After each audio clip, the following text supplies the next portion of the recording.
Actor Mohanlal மற்றும் நாம் தமிழர் கட்சி ஒருங்கிணைப்பாளரான சீமான் 2 பேருமே ஜிம்ல ஒர்க் அவுட் பண்ற மாதிரியான ஒரு வீடியோ சோஷியல் மீடியால வைரல் ஆகிட்டு வருது. ஆக்டர் மோகன்லால் ஏற்கனவே தன்னோட உடல் எடையை குறைக்கிறதுக்காக நிறைய ஒர்க் அவுட் பண்ணிட்டு இருக்காரு. முன்னதா தன்னோட 63 வயசுல 100 கிலோ வெயிட்டை தூக்கி ஜிம்ல ஒர்க் அவுட் பண்ண வீடியோ கூட அவரே ஷேர் பண்ணியிருந்தாரு. இன்னொரு பக்கம் சீமான் அவர்களோட ஒர்க் அவுட் வீடியோவும் அடிக்கடி சோஷியல் மீடியால வந்துட்டு தான் இருக்கு. உடலினை உறுதி செய் அப்படிங்கிற வார்த்தையை சீமான் அடிக்கடி மோட்டிவேஷனா சொல்லிட்டு இருப்பாரு.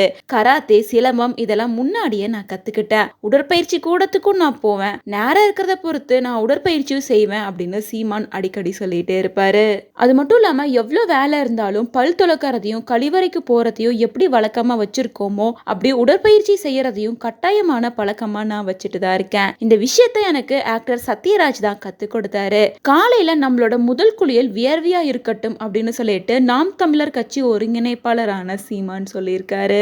இந்த நிலையில ஒர்க் அவுட் பண்றதுல ரொம்ப தீவிர ஈடுபாடோட இருக்க சீமான் மற்றும் மோகன்லால் 2 பேருமே ஒரே ஜிம்ல பக்கத்துல இருந்துட்டு ஒர்க் அவுட் பண்ற மாதிரியான வீடியோ இப்போ வைரல் ஆகிட்டு இருக்கு. இந்த வீடியோல சீமான் அவர்கள் வெறித்தனமா தம்பிள்ஸ் அடிச்சிட்டு அதை கீழே போடுற மாதிரியும், பக்கத்துல இருக்க மோகன்லால் ஒர்க் அவுட் பண்ணிட்டு நடுவுல ரெஸ்ட் எடுக்கிற மாதிரியும் வந்திருக்கு.